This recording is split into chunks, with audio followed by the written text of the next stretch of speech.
What up, y'all? It's Lucas. We're back with another Iceberg. Today we're doing the Walking Dead Iceberg. These are some of my favorite types of videos. Gives me an excuse to dive really deep into a show. Anyways, there's 8 tiers to this Iceberg, so it's going to be a pretty long video. I don't know how long it's going to end up being, maybe 30 minutes or so. Not this time. It's fiction. It's an urban legend that never happened. But yeah, let's just jump right into it. So the first tier is going to be basic, character introduction stuff, the setting, basic things known about The Walking Dead. Starting off this Iceberg, the first entry, Rick Grimes. Rick Grimes is the main protagonist in the show. If you don't know him, how have you been watching the show? He's the biological father to Carl Grimes and the husband of Lori Grimes. He is also the father of Judith Grimes, although not biologically, but we'll get into that later. Rick's age isn't exactly known, but his last appearance in season 9, he was probably mid-40s, early 50s. Rick Grimes is also portrayed by Andrew Lincoln. A really funny thing about that is Andrew Lincoln is British, and he puts on a hell of an American accent, especially a southern one too. I imagine that's hard for a British person, but shout out Andrew Lincoln, because I'm from the South and I couldn't even tell he was British. He sounds just like every other southern person. I'm not going to go too much into detail because there's a lot of stuff to say for later, but what I will say, Rick Grimes, he is a badass. Atlanta. This is where The Walking Dead takes place, and it's also the capital city of Georgia. Before the events of The Walking Dead, it had a population of around 5.5 million, give or take. We don't know how many people are left in Atlanta, presumably not many, as many people avoid the cities and try to stay closer to the countryside. And the show was actually filmed in Atlanta, mainly for tax reasons. Apparently Georgia has some loose tax laws, less money they have to pay. Atlanta is a constant theme throughout the show, alongside Georgia in general, and many characters that were in the first couple seasons of the show resided in Atlanta, before all the apocalypse happened. Although Rick and his family were from King County, just outside of Atlanta. There are some groups that are still currently in Atlanta. Again, we'll get to them later. The show takes place in the South. Just like we were talking about, the show starts off in Georgia, around Atlanta, that whole area. In fact, the first 4 seasons of the show, they're always in Georgia. But in the middle of season 5, they moved to Richmond, Virginia, which is still the South. And also near my home. And even in the later seasons, they're still in Virginia. Although even when they moved to Virginia, they're actually still filming in Georgia, tax reasons. Days gone by. This is the pilot episode of The Walking Dead, and it aired on Halloween of 2010, which I find pretty cool. It's the first time we see our main protagonist, Rick. It showcases Rick and his buddy Shane being cops before the apocalypse. Rick ends up being shot by a criminal in this episode all before the apocalypse happens. Then he wakes up in a coma when everything's gone to shit. Just imagine how confused this man is. He woke up in a hospital, no staff there, everything's run down, the lights are out in most parts of it, and he goes outside to see corpses walking. And he would have died if it wasn't for Morgan and his son Dwayne. Specifically Morgan, because Dwayne was about to crack him with a bat. In the state Rick was in, he looked like a walker. You can't blame the kid. And this is where Morgan tells Rick that the world has gone to shit. Rick immediately goes into Atlanta to go find his son Carl and his wife Lori. And there's also the iconic scene at the end of the pilot where he's stuck in the tank. And Glenn radios in and calls him a dumbass. Rick got his ass saved twice in the pilot. First by Morgan, then by Glenn. Even though his ass getting saved by Glenn was more in the second episode, it starts in the first. But yeah, Days Gone By is the pilot episode. It is an amazing start to an amazing series. Rick Grimes' family. Rick Grimes' mother and father are barely ever mentioned throughout the series, but he does have 2 sons. Carl, who died in season 8, and Rick Jr., who is 5 years old and still alive. In the earlier seasons, Rick had a wife named Lori, who I just mentioned previously. Not a husband named Lori, a wife. But she died due to a C-section. And he also has a daughter named Judith, who is currently alive. And after Lori, Rick didn't have another relationship for a while. He had a short stint with Jesse Anderson in Alexandria, but that did not last too long because, the entire Anderson family bloodline just ended in like 1 episode, which I'll get to later. He's also known to have a sister that Carl mentions in one of his letters to Rick before he dies. His sister's name was Evie. She's only mentioned that 1 time throughout the entire series. And the last person I could find that had some connection to Rick was this girl named Sheila. It was a girl he dated in high school. I don't think he ever had any sexual relations with her, as he told Shane, I just got mixed up about what the basis mean. Rick and Company. This is Rick's group, which has changed many times throughout the show. The main people from his group include characters like Daryl, Michonne, Maggie, Rosita, Eugene, Abraham, Carl, Carol, and Glenn. Oh yeah, and Gabriel. Then he picks up some more people from Alexandria like Aaron. Many of these characters don't end up leaving Rick's group. They just end up dying before they get the chance, I guess. But people don't really want to leave Rick's group. Rick is a great leader and he keeps people safe. That's how you get people to be loyal to you. And I forgot to mention, a lot of them end up dying from other groups that they fight. Yeah. People are a lot more dangerous than walkers. The farm. This is talking about Green Family Farm, the primary location of season 2 of The Walking Dead. When Rick and company stumble across this farm, it's occupied by Herschel Green along with his 2 daughters, Maggie and Beth. Herschel had a stepson, Sean, and a wife, Annie, but they both succumbed to walker bites. There's also Otis, who is the farmhand, and his wife. And the only reason they stumble across this farm is because Otis accidentally shoots Carl. And Carl gets these terrible gunshot wounds twice throughout the entire series. It's always Carl, but Otis offers them refuge at the farm. Because frankly, it wouldn't be fair to just shoot a little boy and then leave him out for dead. As for the fate of the farm right now, it's believed to be burned down. Herschel almost stayed there to defend his farm, but Rick and all the others convinced him to come along. And Herschel, alongside Rick's group, were all out of there before we could see the state of the farm. It would be kind of cool to go back and see that, but they're already in Virginia now, so I think it's kind of late. Coral memes. This is referring to the way that Rick says Carl, because Andrew Lincoln, like I mentioned earlier, is British. So not all words he'll say perfectly in a southern accent. So instead of saying Carl, he'll say Carl. It's just a funny pronunciation of it, and people like making fun of it. But with how well Rick's southern accent is besides this, he should get a pass for that. The memes are hilarious though, and he really does say Coral, not Carl. The hospital. There's a couple different hospitals throughout the show, but I'm assuming this is talking about the one that Rick wakes up in. We don't really know much about this hospital, like we don't really know its name. We just know it's somewhere in King County. But they treated Rick very well. All the machines were pretty much still up and running when he awoke, and that was during the middle of the apocalypse. And Shane was the one that blocked his door with a hospital bed so that no walkers could get in there. Add that as another person that saved Rick's ass in the pilot episode, because a walker would have definitely stumbled in there. And I just realized that the other hospital is down farther on the iceberg, so I don't gotta talk about that yet. But yeah, shout out the hospital workers for keeping Rick Grimes alive, as he was in that hospital in a coma for like 3 or 4 weeks. Don't open dead inside. This is a warning we see once or twice throughout the show. It's to warn other survivors about the walkers being inside a building or a room. At least most of the time it's walkers. Sometimes it can be a plethora of dead bodies. There's not much else to say about it, but it's heavily memed throughout the years. It's kind of up there with the coral thing. But it's very thoughtful of survivors to put that on there. No, they don't have to do that. Just showing some zombie apocalypse etiquette. It proves that there are still good people out there in the apocalypse. The little zombie girl. The little zombie girl is the first walker that is killed by Rick Grimes. Or at least one of the first. I can't confirm if it's the first. Rick walks up to this little girl and he thinks that she needs help. She turns around and her face is all like...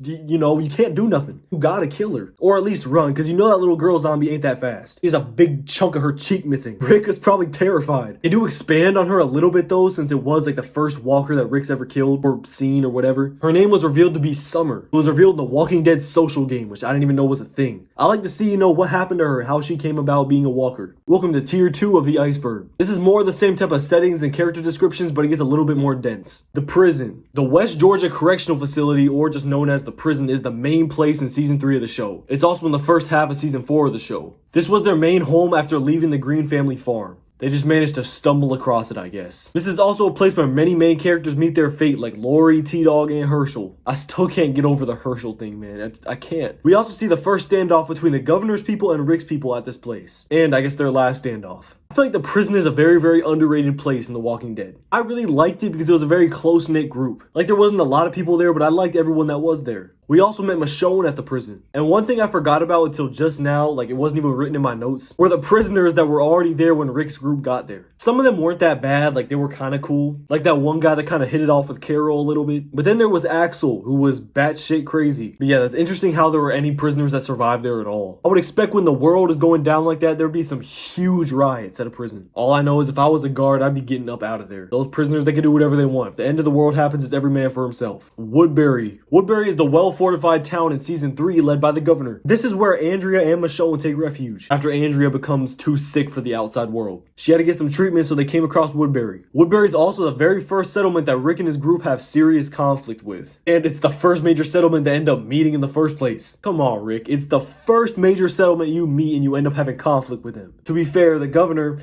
not a good guy, so it's understandable. The current status of Woodbury, completely overrun by walkers, and is most likely just a dead town, literally. Tyrese and Sasha also end up at Woodbury, you know, after Rick's like mental breakdown on them, which is not talked about enough. That was some crazy shit. You don't belong here! Get out! Please! But you know, Woodbury kind of introduces us to a lot of good characters. The governor was a good character, even though he wasn't a good guy. Michonne, badass. And kind of Tyrese and Sasha, even though they weren't introduced there. I mean, Michonne wasn't really introduced there either, but you know. Judith. Judith is the biological daughter of Shane Walsh and Lori Grimes, after that little affair they were having. If it counts as an affair if Lori thinks her husband's dead. She's 11 years old in the current season, and while she was conceived by Shane and Lori, she never met either of them. Rick and Michonne were basically her parents, at least up until both of their disappearances. Rick left when she was like 4 or 5, and in a way, Negan's kind of a father figure to her, which we'll get to later. And Judith is a certified badass. And I'm glad they let Judith live unlike the comics, because in the comics she got killed by Lori. Inadvertently, like Lori just fell on her and crushed her. But I'm glad they let her grow up in the TV show because it brings an interesting dynamic. You know, having a kid run around, trying to have at least a semi-normal childhood, even though she's kind of embraced the whole walker killer thing. and she's probably known how to shoot a gun since she was a toddler. Judith is a really cool character, but it's kind of unfortunate that they killed Carl instead of her, because you can't have both of them surviving. It's just how it is. And I really like Carl, but Judith is cool too. I wish both of them could have lived, but I know it can't be like that. Speaking of Carl, Carl's pudding scene. This is referring to a scene where Carl eats 112, yes, you heard me right, 112 ounces of pudding. He found it in some abandoned house. There's not much else to this, but oh my god, Carl, 112 ounces. Some fans even bring like a pudding jug or a pudding cup to Chandler Riggs, who plays Carl, for him to sign it. And the actor really did eat a bunch of pudding for the scene. I mean, not 112 ounces, because that'd probably kill you. But he said that he never really liked pudding after filming this. There's only so much pudding a man can handle. I commend Chandler Riggs for his commitment. He didn't fake eat the pudding. Now, he was eating it. The governor's Walker daughter, Penny Blake, or known as the governor's Walker daughter, is the governor's only child. After the death of Penny, the governor was kind of holding on to this false hope that she would be resurrected maybe. Or maybe he was just delusional and kept her around because he couldn't bear with her being completely dead. The circumstances of her death aren't exactly known, but it's kind of hinted that a group of not so friendly survivors came in and attacked Woodbury, and she was a casualty in the process. Maybe getting bitten by a walker when the governor wasn't looking. So the governor took his reanimated daughter and put her in the closet, where he would have conversations with her, and it was really the only thing keeping him from completely losing it. And I regret to bring up this, but I feel like it needs to be said to show how bad of a person the governor is in the comics. But it was kind of suggested that the governor would do certain things to this Walker version of his daughter. It's awful. You know, you can't show that on TV, so yeah. Anyways, after Michonne sneaks into the governor's house, she kills Penny, which breaks out a huge fight between her and the governor, where she stabs him with a shard of glass in his eye and she blinds him in one eye, leading to the eye patch governor becoming a thing. Maggie and Glenn's relationship. Before I start talking about this, let me play you a clip. I'll have sex with you. Really? Why? So Maggie and Glenn are dating in the show since pretty early on, almost ever since they met at Herschel's farm. At first it started as a thing that Maggie wanted some, but things started escalating between the two and they became a couple, and eventually husband and wife. And after things become really serious, they decide to have a kid. But very early on in Maggie's pregnancy, Glenn faces the bat. Maggie ends up having a normal pregnancy and has a kid named Herschel Jr., named after her father who died at the hands of the governor. Glenn and Maggie are probably the most beloved couple in the show by fans, and for good reason. And I really miss Glenn. The CDC. The CDC is mainly represented in Season 1, Episode 5, when Rick and his crew decide to go there to, check it out. And when they walk in, they're met by Dr. Edwin Jenner, the last surviving person or worker left in the CDC. All of the doctors and workers in the CDC either fled to be with their families once they heard about the whole apocalypse thing, or they killed themselves. And the only reason Dr. Jenner is still alive is to honor his wife's request, which is to not give up hope no matter what, and find that cure. And it's from Dr. Jenner where we learn a very vital piece of information. Everyone is infected. All it takes is for you to die to turn into a walker, at least without any brain injuries. And Rick and his crew think they found salvation here. You know, it's the first place they've been that seems like an actual home. But Dr. Jenner has other plans. Dr. Jenner decides to end his own life by imploding the whole CDC building. A full destruction of the lab, decontaminating everything. And it also ensures that no diseases escape from it. The main reason why he did this though is because the lab was losing power, which I guess would result in a lot of diseases escaping. And he tried to trap Rick's group in there, saying that it was one of the few opportunities they would get for a peaceful death. But he kind of was looking out for them. In a zombie-filled world, you're not going to get that many opportunities for a very peaceful death. And this way it would be instantaneous. But Rick convinced him to let them go. There were a couple people that decided to stay behind though, such as Dale, Andrea, and Jackie. Although Dale was only in there to stop Andrea, and they both got the hell out of there once Dale convinced her. Jackie, on the other hand, stayed in there and got blown up. Morgan Jones. Morgan is the very first character that Rick meets outside of the hospital. He was barricaded inside his own house with his son Dwayne, who is 12 years old. He had a wife as well, but unfortunately she succumbed to a walker bite. The last time we see Morgan, I was pretty confident that him and his son Dwayne were going to survive. Then we see him a bit later, and his son is dead and he has lost his mind. Rick gets out of there because Morgan is cuckoo. And then the time we see Morgan after that, he is in a significantly better mental state, but he still has a lot of trauma from the loss of his son. But in the time we don't see Morgan, he has gotten really, really good with his staff. He's always waving the shit around and hitting people with it. He learned all these skills from a cheesemaker in the forest. And I know how crazy that sounds if you haven't seen that episode, but it's true. The cheesemaker's name was Dr. Eastman. And he taught Morgan some very, very valuable lessons, such as all life is sacred. Morgan's character leaves Rick and the rest of the crew because he needs to be on his own. And although I haven't seen the show, Morgan is now in fear of The Walking Dead. I can't tell you much about it because, like I said, I haven't seen it, but I know he's in it. Walkers. Gonna be a very quick explanation because, they're just zombies. Walkers is a nickname they give in the show to undead people that walk. They're not runners because they don't run. They're walkers because they walk. Morgan was the first person we see use the term walker, and he said it to Rick when they first met. Rick kind of brings that term over to his new group with Lori and Carl and all of them. It is a very logical term because they are undead people that walk. I feel like that makes a lot more sense than zombies or geeks or lame brains, but those are funnier. But yeah, walkers. My favorite character, Michonne. Michonne is a character that appears in the season 2 finale of the show. When we first see her character, we can't see her face at all, just kind of her figure. And this was actually because the actor for Michonne hadn't been cast yet. Michonne eventually joins Rick's group at the prison and becomes a very, very valuable character. She is probably the best walker killer, or at least one of the best in the show. It's because of that dope-ass samurai sword she uses, man, I love that. And after the group moves on to the Alexandria settlement, Rick and Michonne become lovers. Rishonne, as you hear some people refer to it. Michonne becomes the leader of Alexandria after Rick goes. Oh yeah, and I forgot to mention her past a little bit, so let me talk about that. So before all the apocalypse stuff, Michonne had a son named Andre and a boyfriend named Mike. It seems like she lived a pretty comfortable lifestyle. And after the apocalypse started happening, Michonne's son died due to lack of care from her boyfriend and his friend Terry. So as an act of revenge, Michonne let them turn and carry them around with her as these like jawless, armless walker things. Yeah. Really messed up, Michonne, but I guess I understand. The prison Woodbury War. This was the first ever major conflict that Rick's group faced. The governor was the antagonist that yearned for the death of Michonne. He wanted to avenge his daughter, then take over the prison due to how safe it was. Rick stood his ground and refused to give up the prison. The governor took Michonne and Herschel hostage, putting Rick in a really tough spot. Rick proposed a deal with the governor. They could both live in the prison, but they don't have to interact. They can just live, their separate lives and even work out their differences so they can come together as a community. But the governor said no and called him a liar, then proceeded to behead Herschel. Why Herschel? Like, I wouldn't have preferred Michonne or anything, but Herschel was such a peacemaker. And that's probably the reason why. The governor was a cold guy. I feel like him killing Herschel showed that no one is safe. Michonne manages to get away while shots are being fired and chaos is happening. It leads to an all-out battle between the two groups, and it ends with Michonne killing the governor. And because of this war, the prison was completely overrun by walkers, and it was essentially destroyed. But this conflict lasted for a fairly long time. The governor always had it out for Rick and his group. He really wanted revenge for his daughter. But through the governor, we meet Tara, who becomes a very, very important character later on. It was hard for the characters to trust her at first because she came from a group that had the governor in it, but she eventually becomes a trusted member of Rick's group, and even a leader of a settlement. The Walking Dead Walker auditions. Anytime you see a walker on The Walking Dead, it's rarely CGI. It's most likely an actor or actress that went through walker school and the extensive walker training. But before they can even get that far, they have to audition as a walker. They train people to walk, move, and act like zombies. But the noises you hear aren't actually the actors. They add those in post-production. But there have been a few very well-known people that have played walkers, such as Hines Ward, an NFL player, or Greg Nicotero, who does a lot of the makeup for The Walking Dead. And from what I can find, walkers typically earn around $600 give or take for a day's work. And that's pretty good money, but you have to remember they're out in the hot Georgian sun all day, wearing makeup and I guess a mask. But I'm gonna put a video on screen from the walker auditions. It's golden.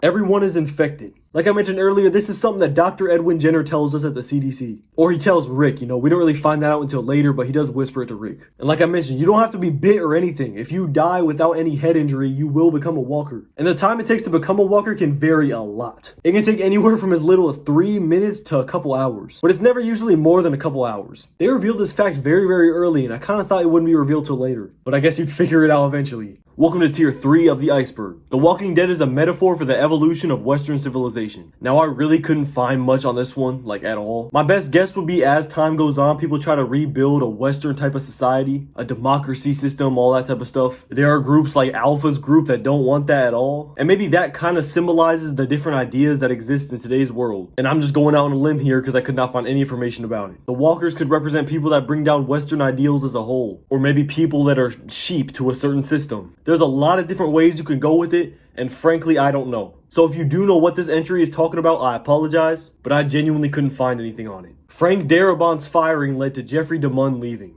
Jeffrey DeMunn, who played Dale, left after his good friend Frank Darabont was fired from the show. Frank Darabont was a high-level member of the production crew. He developed and executive produced Season 1 and part of Season 2 of The Walking Dead. He was also a showrunner for the whole first season. And like I mentioned, he was a good friend of Jeffrey DeMunn. And after DeMunn heard about his firing, he decided to go. This was a very spur-of-the-moment type of decision, because The Walking Dead really had no intention of killing him off before he said anything. And while DeMunn later went back to the writers and expressed how he didn't want to die anymore, it was too late because his death had already been written into the show. They had already prepped for it and everything like that. And while the reasons why Darabont got fired aren't exactly known, it is rumored it happened because AMC had to give him a pay raise the next season and they wanted to avoid that, which is not cool, AMC. And if from what I can find is correct, Darabont got big time money from a lawsuit against AMC. So even though his ideas didn't get to form into the show, you know, he won in the end. Eugene saves everyone. This is referring to how Eugene made faulty bullets for all of the Saviors. At the last minute, Eugene kind of realized where his loyalties really lied, and it was with Rick's crew. When Negan's crew had Rick's group completely surrounded and it was basically over for them, the Saviors fired upon them using the bullets that Eugene made. And Eugene, realizing he wanted to be on Rick's side, made faulty bullets for all of the guns. These bullets blew the hands off of some of the people using them. Others just caused a burn or maybe a really heavy kick. Either way, they didn't shoot. This gave Rick and company a chance to push Negan's group, and they ended up winning the battle. If Eugene did not sabotage those bullets, Rick's group would be dead.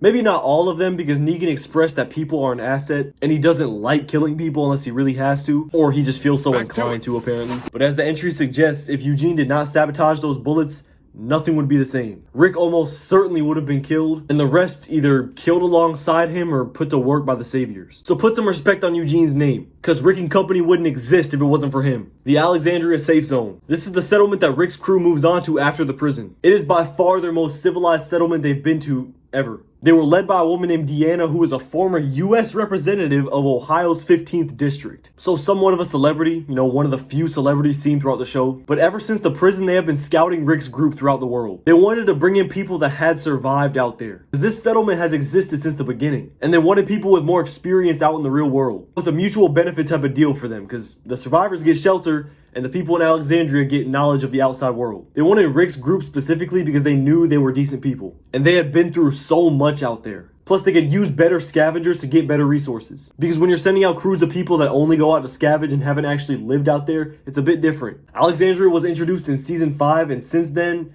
it's been in the show. It's changed leadership multiple times, from Deanna to Rick to Michonne, but it's usually been a pretty consistent settlement. Not too many problems, pretty self-sufficient. I forgot to mention, it's located in Alexandria, Virginia, which is right near Washington, D.C. And the neighborhood was already designed for sustainability before the apocalypse. I mean, a solar grid, an eco-based sewage filtration system. This is the ideal neighborhood to move into when it's the zombie apocalypse. Very, very reliable and self-sustainable. There's a lot more to talk about when it comes to Alexandria, but we'll get to it later. The Saviors. The Saviors are a group led by Negan. They get a lot of their materials and resources from stealing from other groups, whether it's nearby groups and settlements, or just people in general. The beginning of the Saviors aren't exactly known, but it's likely a lot of them were criminals or in a gang. And we know Negan's pretty much always been their leader. In fact, Negan has these people's respect to the point where they will kneel whenever they see him. And they will do literally anything he tells them to do. But to be fair, a lot of that respect comes from fear, as no one wants to challenge him. Except for one time someone tries to, and,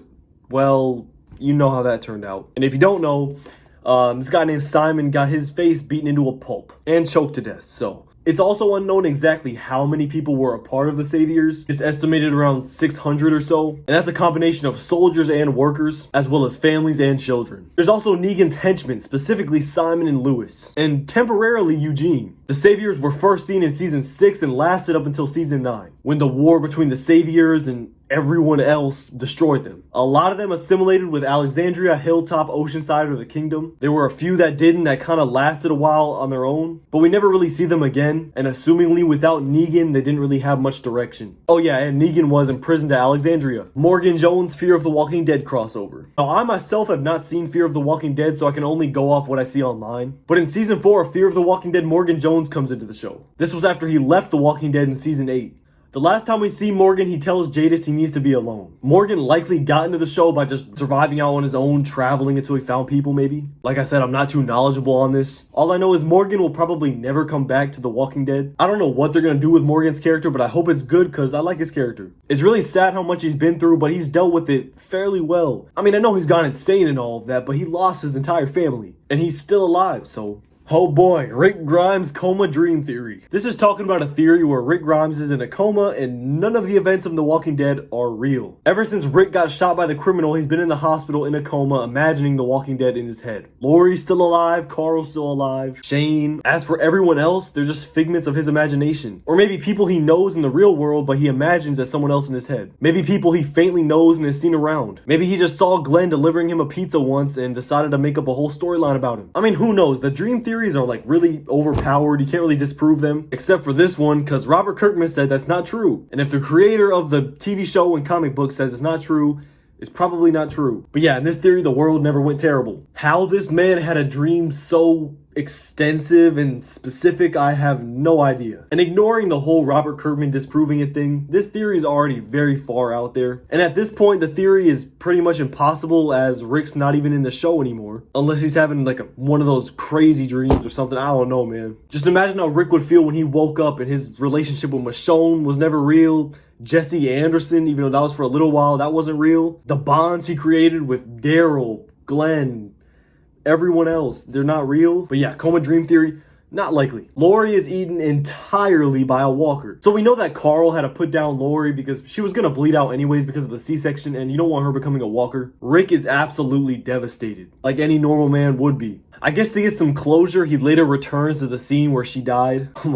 I can't, this is so messed up. Only to find an extremely bloated walker with no sign of Lori's body besides some blood on the floor. And as he gets closer to the walker, there's some hair in the walker's mouth, obviously belonging to Lori. This hints that the walker ate the entirety of Lori's body, bones and all. And how this walker managed to eat the entirety of a woman, I have no idea. But Lori was just gone. There's no other way to explain it. No bones, no clothes, nothing. And originally they were gonna have a skeleton on the floor, but that's brutal. And this scene was already brutal enough. So they decided to not go ahead and do that. But yeah, Lori entirely consumed by a walker. Glenn's death. At this point, I feel like Glenn's death is one of the most well-known scenes in the show because he was a fan favorite character and everyone loved him. But all it takes was good old Negan and a crack of a bat and he's gone. You know, someone's death that people don't talk about is Abraham's. Not a mention, man. But if you don't know, Glenn got his head cracked open by Negan's bat. It was in the scene where Negan had Rick's group all on their knees and he was choosing who to kill, going eeny, meeny, miny, mo. And after Glenn gets hit, he comes back up with a seriously gnarly head injury. And he manages to sputter out the words, I'll find you, before getting hit a second time and ultimately dying. But Glenn had been in the show since the second episode. And the reason his death hit so hard was because he lasted for so long. And it was kind of out of the blue. He died in this same way in the comics, but some people still didn't expect it. I wasn't watching The Walking Dead at the time that this episode aired, so I wouldn't know. I forgot to mention about his last words, him saying, Maggie, I'll find you. There's a few different interpretations to this, but it could mean that he's gonna find her in the afterlife, which I'm assuming that's what that means. But yeah, Glenn and Maggie, they were meant for each other, really. I hope Glenn is successful in finding her, whether it's in the afterlife or as a ghost. We're getting into more theory territory. I should add that into the iceberg myself. Glenn is a ghost. The telephone scene. The telephone scene was a hallucination by Rick. It was while they're in the prison and it was after Lori's death, so Rick was kind of going crazy. But a telephone started ringing next to Rick. The voices that we would hear in the telephones include characters like Lori, Amy, Jackie, Jim, and those characters up to this point had already died. And he thinks he's talking to another group because he doesn't really recognize the voices at first. But then they kind of reveal to him that he's talking to a bunch of dead people. And this is a really rough moment for Rick because he thought he found something special, but it ended up being his own psychotic breakdown that made him hear voices through the phone. And I'm not gonna lie, when I was watching the telephone scene, it kind of confused me because I didn't think it was like part of his psychotic breakdown at first. I thought it was just some miraculous thing that happened that connected him with another group. I know, it sounds stupid, but I had never read the Walking Dead comics or anything like that before this. I just went into the Walking Dead kind of blind. Laugh at me all you want, but I was thinking that. The apocalypse has lasted 12 years. In the show, the apocalypse starts happening in 2010, which is the same year the show in real life starts airing in. And the show's years kind of stick with the years in real life, besides a few like really big time skips. But it would eventually kind of line up because it's season 11 right now, and it's 12 years since the apocalypse, which would make it 2022. And the fact that the world has been this bad for 12 years is insane. And like I mentioned, we don't really see all of the years go by because of the time skips, but it loosely follows the real life years. But all of the character change you see over this period is amazing. The ups and downs of the story, all of the conflict, all of the stuff this group has been through together, it's truly amazing to watch. But it does surprise me how fast the military lost to the walkers in some places. I mean, it's the military. military. And I know there was a lot of walkers, especially in the big cities, but I'm surprised the government didn't get desperate and just nuke the city. We've seen the government do more questionable things in the past, and it's not an apocalypse. But yeah, the fact that the apocalypse has been going on for 12 years blows my mind. Enid eats a turtle. So this is a fairly iconic scene where Enid eats a turtle. She was alone in the forest and just all by herself after the death of her parents. She's seen walking down a road, presumably very hungry. At least I hope she was hungry walking down that road to eat a goddamn turtle. She didn't cook this turtle or anything, by the way. This was a raw turtle. She picked it up and she started eating it, devouring that turtle. This scene is referenced a lot because of just the sheer outrageousness of it. I mean, she was just munching on a raw turtle. Like, she better been starving to eat that thing. I mean, look how cute that turtle is, man. And instead of the actress actually, eating a raw turtle, because that's a little bit too much commitment to your role, they just took chicken wings and covered them in a red sauce to make it look like the turtle's insides. I am still disturbed at this scene, though. I'm the type of guy that, I really like animals. I mean, I know, you gotta do what you gotta do. She's hungry, yada, yada, yada. I don't know.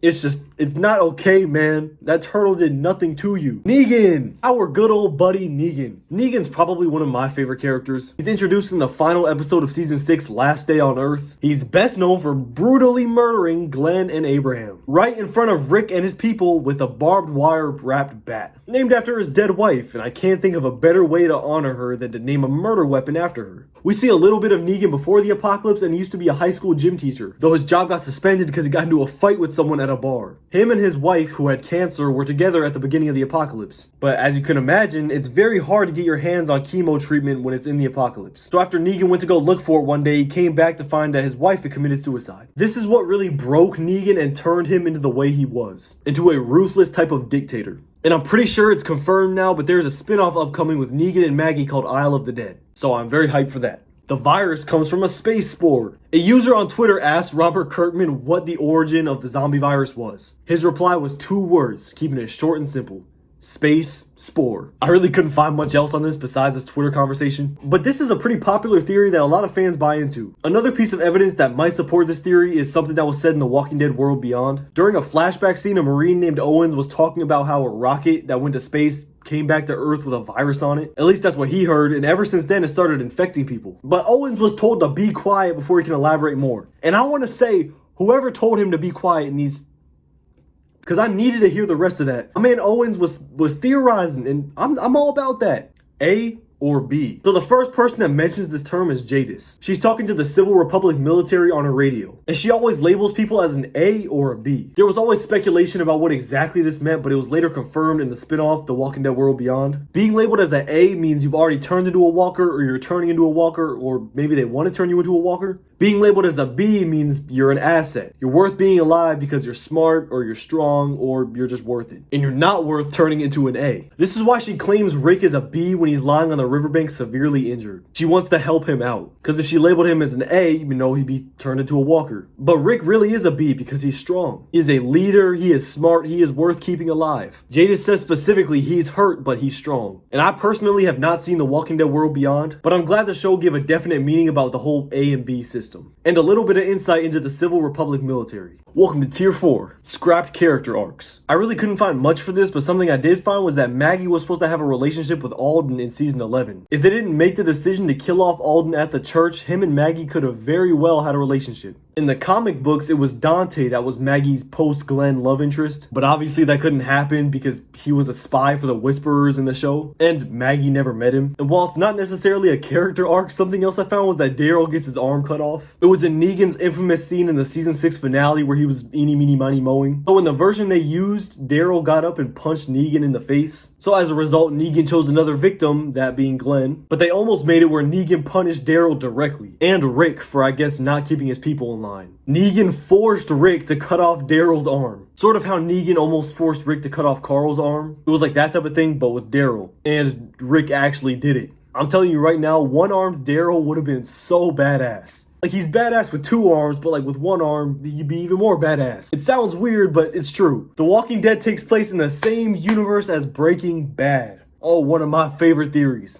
So since both of the shows air on AMC, the creators are pretty close. They even used Walking Dead makeup for a certain scene in Breaking Bad. In this scene with Daryl, we can see him and Merle's bag of drugs. And at the very bottom of this bag, you can see Walter White's famous blue product. There's also another scene where Daryl is talking about him and Merle's old dealer. I'll play it now.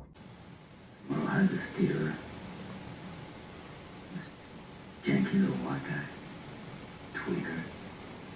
A skinny little white guy who wears baggy clothes all the time? That's gotta be Jesse Pinkman if I've ever heard of him. Some versions of this theory go far enough to say that Walter White's product directly caused the zombie apocalypse. If I had to put my own thoughts into this, I'd say that's pretty unlikely. With the release of El Camino and the flash forwards in Better Call Saul, the apocalypse would have happened by then, as these events take place way past when the apocalypse would have started. And Breaking Bad is referenced a few times in The Walking Dead, such as the car chose by Glenn to lead the walkers away. This is the same exact car, that Walter White bought in Breaking Bad. So, I thought that was cool. We pissing our pants yet? This is one of my favorite Negan catchphrases. It's just so ridiculous. I don't even know how much I can elaborate on this besides that Negan says it.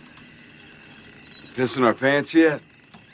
Gonna be pee-pee pants city here real soon. It's only said a small number of times throughout the series. It's pretty funny though, and it goes right along with I hope you got your shitting pants on. I'm convinced that Negan learned this all from Xbox Live. As in a flashback, we see him playing Xbox Live. And he's trash-talking kids. He was that grown man on Xbox Live that would trash-talk kids. So no wonder why he's so funny and has all these creative insults. We know exactly where he got it from. Rick Grimes' throat scene. That sounds really weird out of context. This is referring to the absolutely brutal scene where Rick Grimes, with his own teeth, rips a guy's jugular out. Just like a walker would do. And the guy nearly instantly dies because his throat just got torn out. Rick and the others run into a bad group of people called the Claimers, who Daryl was very reluctantly a part of at the time. They tracked Rick's group down and seeked revenge because Rick killed one of their men. They essentially captured all of them, and Joe, who was the leader, got right into Rick's face and told him about all the things they were going to do and killed them all at the end. His fatherly instinct kicked in because some very, very bad things were about to happen to Carl, which I'll get into in the next tier. He headbutts Joe, but Joe kind of resecures Rick, but while Joe's neck is really close to Rick, Rick just takes a big piece out of it. All of the Claimers are just looking over in shock at what the hell just happened, and Rick's group takes the opportunity and defeats the Claimers. And the guy who was about to do the bad things to Carl, Rick guts him, stabs him in the stomach repeatedly. Lucille is Negan's wife who dies at the very beginning of the apocalypse. It's also the name of the barbed wire wrapped baseball bat that Negan carries around, which is named after his wife. And like I mentioned earlier, they were bunkered down together at the beginning of the apocalypse, while Lucille was diagnosed with cancer.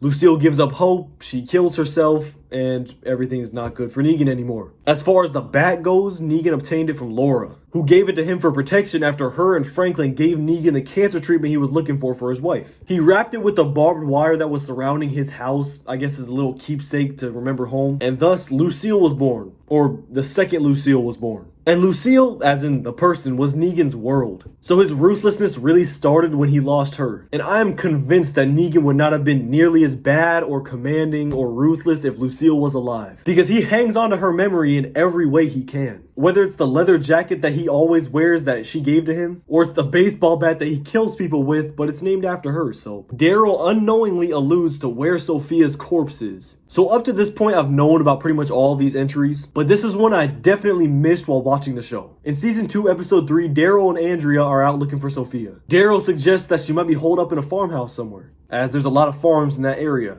And little did he know at the time that he was very right. They found her 4 episodes later in Herschel's farmhouse, but as a walker. Her cause of death was being bitten on the shoulder by a walker and then turning in the farmhouse. I can't believe I missed that, but it was only one line of foreshadowing to predict Sophia's death. It is ironic that it's coming from Daryl though, because he was the one that was searching so hard for her. And if he would have just came across the farmhouse, he would have found her. Although by that point, it was probably already too late. Helicopters. Helicopters appear multiple times throughout the show, from the very first episode to Season 9, Episode 5 when Rick gets carried away in 1. Pretty much all of the helicopters are assumed to belong to the CRM or the Civil Republic military. In the first episode, it might have not been a CRM helicopter, but later on as it goes, there's probably only CRM helicopters out there. The CRM is the focal point in the Walking Dead world beyond, which we also see Jadis in, who helped Rick get into the helicopter. But in Season 3 of The Walking Dead, a helicopter is seen to crash in the woods. This is what would introduce the governor to us. because Michonne and Andrea would see this helicopter and go towards it. But the governor's people that were at the helicopter crash killed off the people before they can give any information. Helicopters in general are just seen very frequently throughout the show, especially after we meet Judith and her people that live in the junkyard.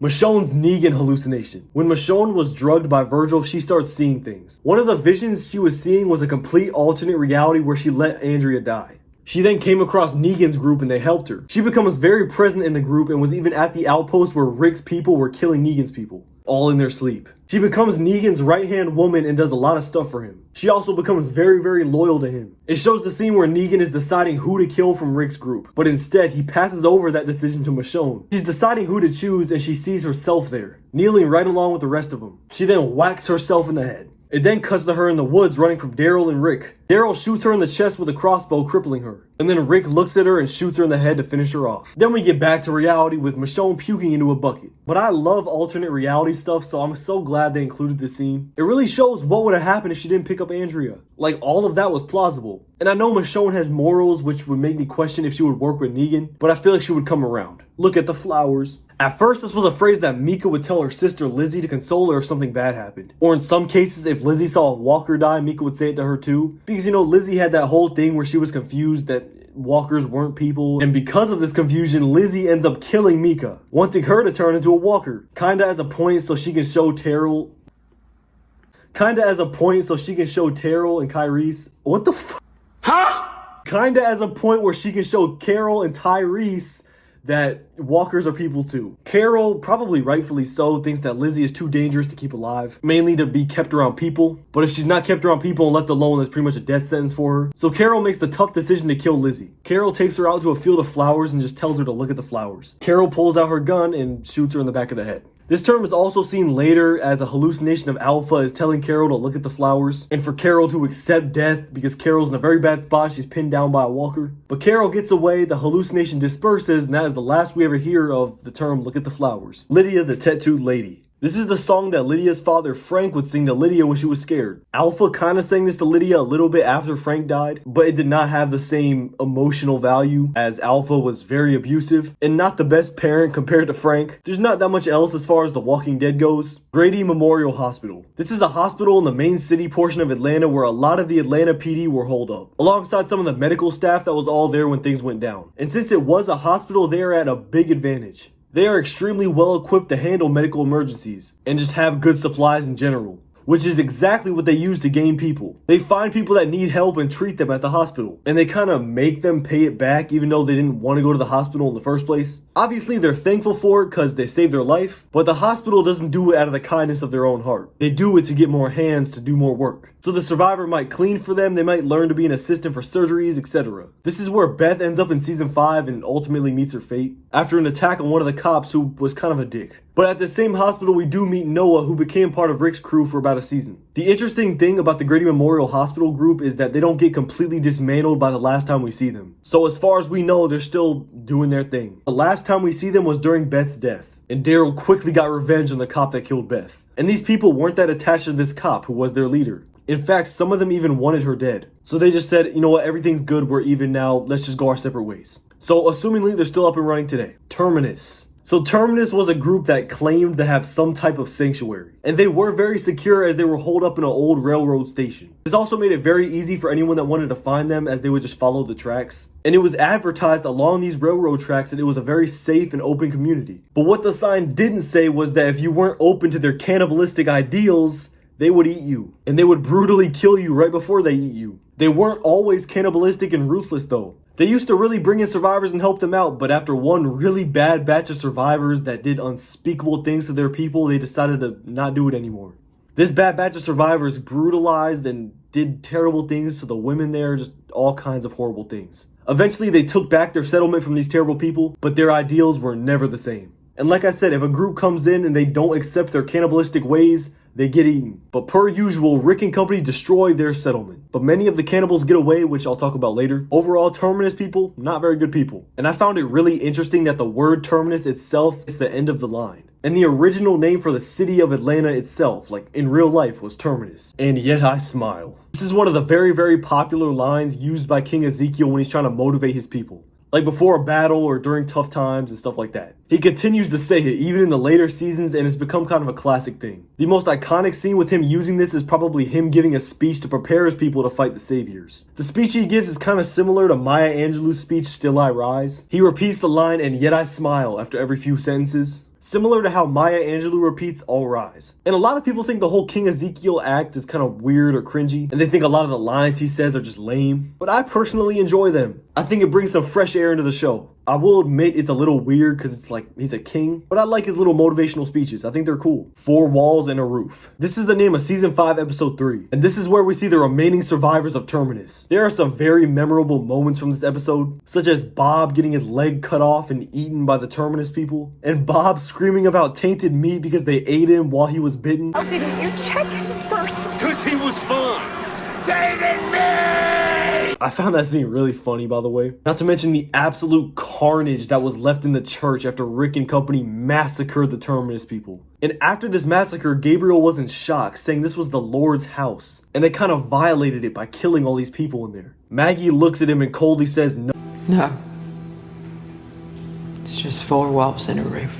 And Gabriel's just left standing there. I think that quote is what the entry was mainly talking about. But yeah, that was a cold quote. Especially saying that to a priest who's already losing faith. That quote has a serious impact on Gabriel too. Welcome to tier 5 of the Iceberg. We're over halfway done. I hear Nebraska's nice. This is a quote from the season 2 episode fittingly named Nebraska. Rick and Glenn go to find Herschel drinking at a nearby bar. He was mourning the death of his wife even though his wife died a little bit ago, because she was a walker and he kept her that way because he didn't really understand how they worked. Rick and Glenn convince him to come back to the farm, but as they're leaving, people pull up. 2 men named Dave and Tony start talking to Rick. You could tell they were putting on an act to look friendly, and they really wanted to find out where Rick and them were staying. They kind of get onto the topic of nice places, and Rick says, "I hear Nebraska's nice." They get into a shootout and draw guns on each other, but Rick gets the shot off first, just like a real sheriff. Rick manages to kill both the men. But that's why this quote is so funny, because he says it so calm right before he kills 2 people. Nebraska is probably a good place to be in the zombie apocalypse though. Low population with a high number of guns.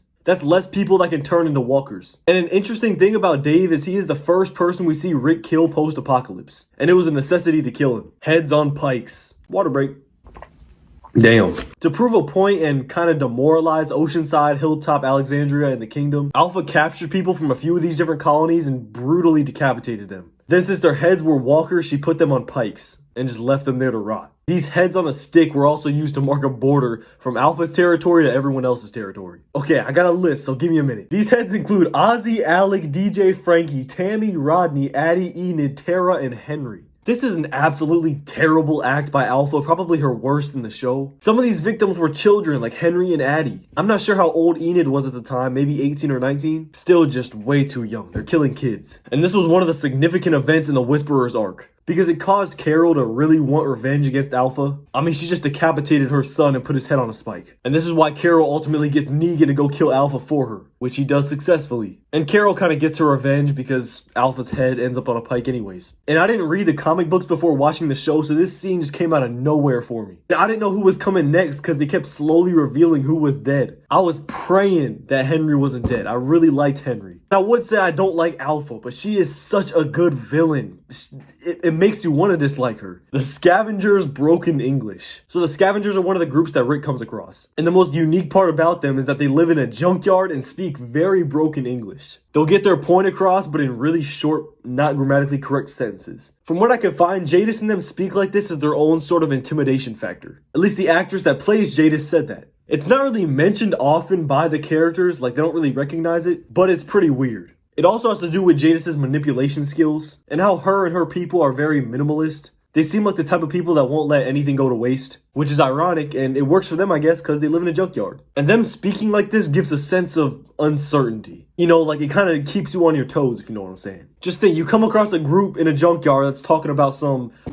Still, alone You're just going to be a little weirded out, you know? Carl is nearly by the Claimers. When the Claimers roll up on Rick, Michonne, and Carl, they start telling Rick that they're going to do bad things to them all. Long story short, there's a very, very large man named Dan on top of Carl. Dan starts to unbuckle his pants, and you can kind of guess where he's going with that. Sorry for the change of lighting, but yeah, Rick's fatherly instincts kick in, and it's over for Dan. And when I say over for Dan, it's over for Dan. I mean, he gets absolutely gutted by Rick. But good for you, Rick. Stephen King. The most I can find with Stephen King's involvement in The Walking Dead is that he played an April Fool's joke saying he was gonna write an episode. Specifically the first episode of season 6 called First Time Again. And if you heard this as a Walking Dead fan, you were probably terrified. When Stephen King says he's gonna come write an episode of your favorite TV show, you better expect the character to die. A main one too. Another The Walking Dead connection to Stephen King is Frank Darabont, who was a writer for The Walking Dead, started off the series in King County. Stephen King County, as a tribute to how much Stephen King's books inspire him. As a big Stephen King fan, nothing makes me happier. And Stephen King is an avid fan of The Walking Dead, or at least watched the first few seasons. Can't say I'm surprised. The Walking Dead kind of seems right down Stephen King's alley. And I almost wrote this entry saying that Stephen King did write season 6 episode 1 of The Walking Dead, because no source anywhere was saying that it was an April Fool's joke. They reported on the story itself that he said he was going to, but they didn't report afterwards. Which is why you need to be very careful researching stuff like that. I don't know who would have died if Stephen King did write this episode. Probably Daryl or someone like that. Cherokee Rose. Cherokee Rose is the 4th episode of season 2 of The Walking Dead. A lot of different stuff happened in this episode, from Glenn and Maggie hooking up to Shane basically murdering Otis in cold blood just to save his own ass. And get medical supplies for Carl, so not really selfish, but he murdered Otis in cold blood. And we cannot forget about this fat ass bloater zombie. Pardon my French, but this dude was huge. He looked straight out of Left 4 Dead or something. Literally a TV show interpretation of the boomer zombies from Left 4 Dead. Anyways, that's not the point. The episode named Cherokee Rose is named after a flower that Daryl gives Carol to kind of console her about her missing daughter. Because this was at the time where no one knew where Sophia was, even though she was like right in the barn house, but no one knew that. Daryl tells the story of the Cherokee Rose, which goes all the way back to the Trail of Tears. And if you didn't know, the Trail of Tears was an absolutely disgusting act done by the US government. It forced Native Americans out of their homes and for them to march with very little food and water and resources in general. They had to march to what they called Indian reserves. And mothers would lose their children on the Trail of Tears, so they would be crying. And the Cherokee roses would bloom off of the mother's tears. It's supposed to be a symbol of hope for the mothers that did lose their children. And since Daryl found this flower and he gives it to Carol, he tells Carol that he thinks it's a symbol of hope that her daughter is still out there. And I mean, technically he wasn't really wrong. She was still out there, just as a walker. Another really interesting thing with the Cherokee Rose is in season 6, we can see a walker with a Cherokee Rose blooming on its back. Maybe acting as a symbol of hope that walkers wouldn't be there forever. They were slowly decaying and society was slowly rebuilding. Speaking of decaying title screen. This is referencing the fact that every season the title gets more and more decayed, signifying the overall decay of the world and decaying walkers. But in the later seasons, starting around season 9, the title gets more mossy. It's a different type of title, representing a new beginning or rebuilding. Things aren't as bad as they used to be. It also shows that nature is reclaiming the world, for better or for worse. Because, I mean, you look at these city areas in the recent seasons, they're all decayed. And nature is taking back over the buildings. They're f***ing with the wrong people. This is referring to a scene where Rick and them are trapped in the train car after going to Terminus. I'll just play the clip for you because it's a lot more easy to explain. They're gonna feel pretty stupid when they find out. Find out what? They're fucking with the wrong people.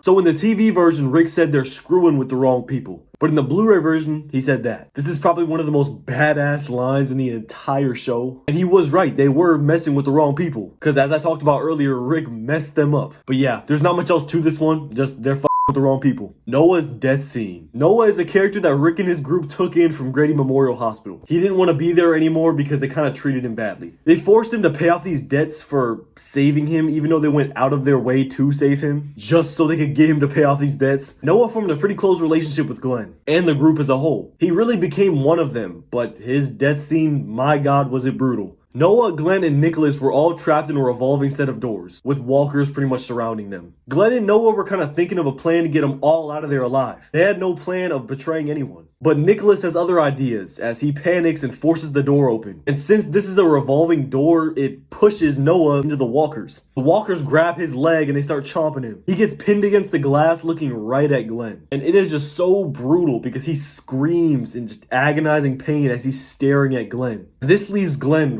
really traumatized. I mean, he's seeing a close friend get eaten alive right in front of him and he can't do anything about it. Tyler James Williams, who plays Noah, says this scene really changed him and he broke down crying after filming it. He said it's a scene he'll never forget and it really impacted him as a person. He claimed it bonded him to everyone in that room in a special type of way. His death was filmed in one take. That's all it took. And I really liked Noah. I wish he didn't have to go out this way, especially in such brutal fashion. I mean, that's like a top 5 most brutal deaths in the entire show. Fake character death controversies. And even though it says character deaths, I can only find one for Glenn. So in early season 6, Glenn and Nicholas were in a very rough spot. While they were escaping from walkers, they got stuck on top of a dumpster. Nicholas, after looking at the carnage around him, just gave up all hope in that moment. In a way, he probably felt a certain type of euphoria. He just seemed way too calm for that moment, and he put a gun up to his head and he shot himself. His body hit Glenn and they fell into the horde of walkers. And as the camera pans away, it looks like Glenn is getting absolutely feasted on. The walkers are kind of covering him from like his shoulders down, and they're pulling out guts, and all we can see is him screaming. And it looked like he was in agonizing pain. It pretty much just cut away after that scene. But Glenn survived. Because what really happened was Nicholas's body fell right on top of Glenn and they were eating out of him. All the intestines we see were Nicholas's, and he was probably screaming because he was scared. And Glenn somehow manages to get away by kind of sliding under the dumpster, hiding under there for a while. But this caused a lot of controversy because everyone thought Glenn was dead. To be quite honest with you, it is ridiculous how Glenn survived that. And no one liked how they faked viewers out of his death. In fact, a lot of fans got really mad at the show. But it's kind of ironic because Glenn ended up dying only 13 episodes later. You got no guts. This is a brutal, but I hate to say it, but it's kind of funny scene with Negan and Spencer. Spencer is suggesting that Negan should kill Rick. But Negan claims that even saying that suggests that Spencer has no guts. Because why would he go to Negan and ask that if he could just kill Rick himself? Then out of nowhere, in a scene I did not expect, Negan to stab Spencer in the stomach and just rips. He slices him open and all of his guts fall out. And Negan proclaims, There they are. They were inside you the whole time. You did have guts. This is one of the Negan scenes that really stood out to me because of the brutality factor. The Glenn and Abraham deaths, they were very brutal, but Negan only killed them because they killed his people. But the Spencer deaths just seemed so unnecessary. But Spencer did have guts. He had no hesitation in killing Spencer. It was just like, and he was dead. Welcome to the dog trot, or rich bitch. These were phrases that were written on the wall of the Pine Vista Country Club in the episode Still. This episode was a really special and different type of one because it only featured Daryl and Beth. Daryl and Beth come across this country club and search to find alcohol because Beth really wanted to try some. The word dog trot refers to a type of cheaper house, which is funny because it's in a country club. And the whole phrase, welcome to the dog trot, was written on the wall in a room full of corpses of the country club members. And it's heavily suggested that the country club staff killed the members of the country club because, and I'm not trying to say this about all rich people, but they were probably very pretentious, and realizing it's the apocalypse, they don't have to put up with that anymore. They don't pay their wages anymore. And the whole rich bitch part, that was a sign stuck on a corpse of a lady, and presumably she was a rich bitch. This is really interesting because we get an insight about what happened to the rich people post-apocalypse. They probably don't have many of the skills that the lower class people had. But yeah, since some of the country club members were probably stuck up, the staff just took advantage of the apocalypse and killed them. Beta is a celebrity. This is a fact that we learned towards the end of the Whisperer's arc. So in the comics, Beta was an NBA player turned actor, as he was very tall, being around 7 foot tall. And I really wish they carried that storyline over to the TV show, but it's probably hard to find 7 foot actors. Instead, in the TV show, he was a very popular country singer. His tall stature does carry over a bit to the TV show though, as he is 6'5", being the tallest character we've seen in the TV show. His country singer name was Half Moon, and he really went insane after the apocalypse happened. In fact, he even holds a type of concert with a bunch of walkers. He is one of the very few famous people we see throughout the Walking Dead franchise.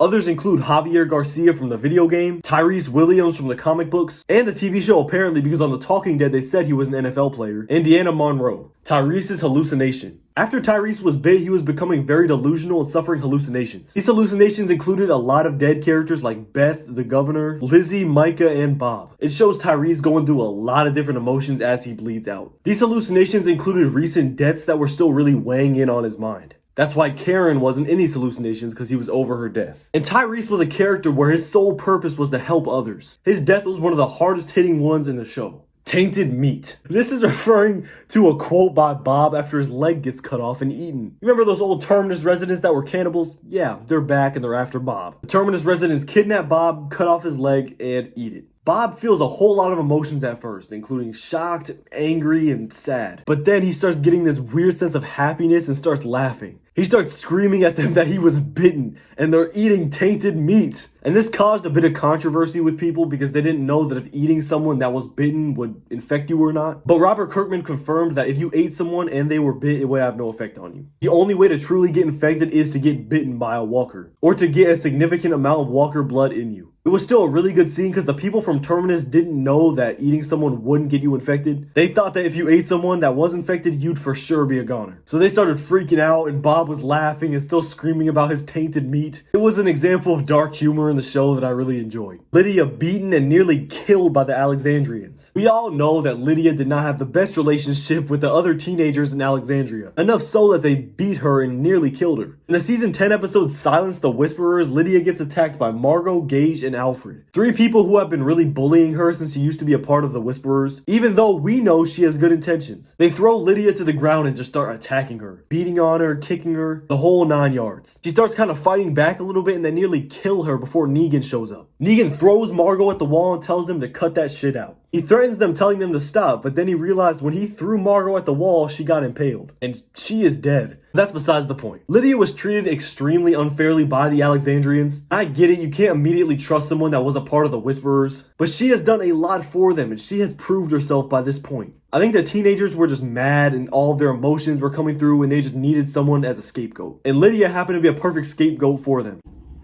Hey.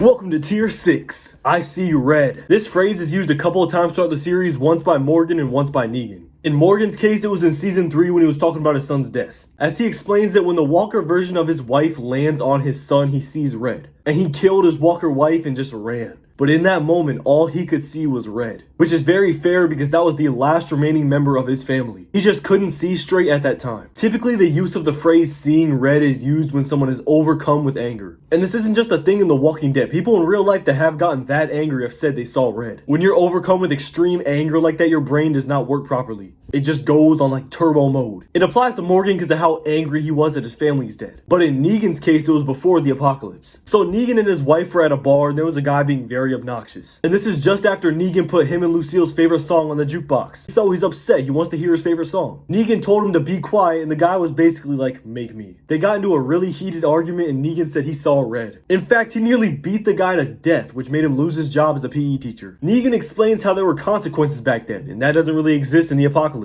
Before the apocalypse, you could get sued or fired from a job in his case. But now, in this post-apocalyptic world, there are no consequences, really. You can do whatever you please. Negan says because of this, he feels capable of doing Damn near anything.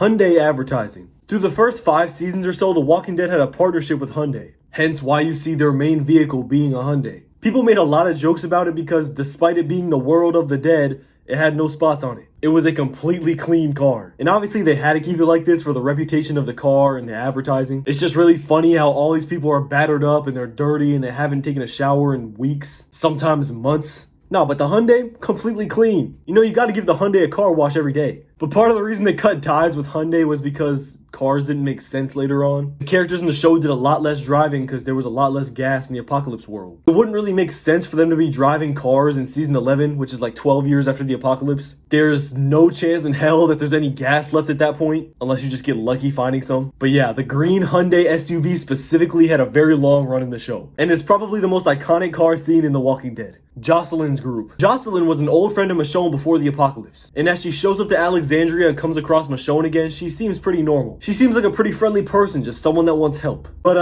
long story short, that's not who she is. What we find out later is she is leading a group full of children, like a cult. A group where she's the only adult. There's a couple of teenagers in there, but besides that, it's all little kids. And like I said, it's a cult-like group where she trains these kids to become killers. She does not allow them the opportunity for a normal childhood. She's just training these children like they're not kids. She would even use these kids as a type of bait to raid camps. Because if you're settled up in a camp and an innocent looking kid comes out of the woods asking for help, you're gonna help him. Not to mention she would use them to lure other kids to join her group, expanding her army. Jocelyn was probably the most sadistic character that is not talked about. I mean, we barely see her besides an episode or two. But she just has a very sadistic mind, and how she got this way, I don't know. She obviously wasn't like this before the apocalypse because Michonne was good friends with her. I would have liked to see more of her though, because she was really interesting. The fate of Jocelyn's group was ultimately being slaughtered by Michonne. It's not like Michonne wanted to kill any of these kids, but they took Judith. And when Michonne went after them, they gave her no choice but to kill them. They were coming at her with weapons, and I feel sorry for Michonne that she had to do all that. Daryl doesn't exist in the comics, and I know that is crazy. Daryl had so much of an impact on the TV show, yet he's not in the comics. And he wasn't even written in as a character until after the auditions for the characters. You see, Norman Reedus, who plays Daryl, came in and auditioned for Merle. But the crew was dead set on having Michael Rooker play Merle. It looked like Norman Reedus was out of luck. That was until they decided to make a whole new character just for him. That's how good his audition was. And there's something about characters that are just made for the TV show. They're so much more fun because of how unpredictable they are. They have no parallel in the comics, so we don't know really who they are, what they're gonna do, how they're gonna die. We have to learn these things along the way. And I'm sure that AMC is very happy that they went with this character. It gives Robert Kirkman and the others someone to play around with. He probably has the biggest fan base out of any character in the show. Actually, scratch the probably, he does have the biggest fan base out of anyone in the show. Not to mention how many acting roles it's opened up for Norman Reedus. And from what I know, Glenn in the comics kind of took the place of Daryl, in the sense of being Rick's right-hand man. Although many people say that Daryl isn't really comparable to anyone in the comics. I just chose Glenn because it seems like the closest thing. The Pope marked you. This was a phrase uttered by one of the Reapers right before he blew himself up trying to kill everyone around him. Specifically, Maggie. If the Pope marks you, you have a hit out on your head and these people will go to any length to kill you. You will most likely die unless you are really capable of surviving, or you get the hell out of there. The Reapers are a ruthless bunch, obviously led by the Pope. Not to mention, most of them are really well trained or former military. The Pope himself served in the military. These soldiers also have this sense of loyalty to the Pope to the point where they will do anything for him. Sort of like how Negan was with the Saviors. But unlike the Saviors, the Reapers are much more ready to kill. If you thought the Saviors were ruthless and ready to kill, you haven't seen the Reapers. If it is you thereafter, they will not hesitate. The only exception was when Leah came across Daryl, because they used to be really close and were old friends. Now we're getting into real life territory with Negan's merch controversy. So we all know Negan's phrase when he was picking out who to kill, eeny, meeny, miny, mo. So The Walking Dead put this phrase on a shirt and they also put Negan's bat under it. But the controversy comes with the phrase eeny, meeny, miny, mo. As we know it, it's eeny, meeny, miny, mo, catch a tiger by the toe, yada, yada, yada. But what most people don't know, and what I didn't know, was that the original phrase was not tiger. This phrase originates in like the 1800s, and I'm sure you can imagine what the replacement word was. Yeah,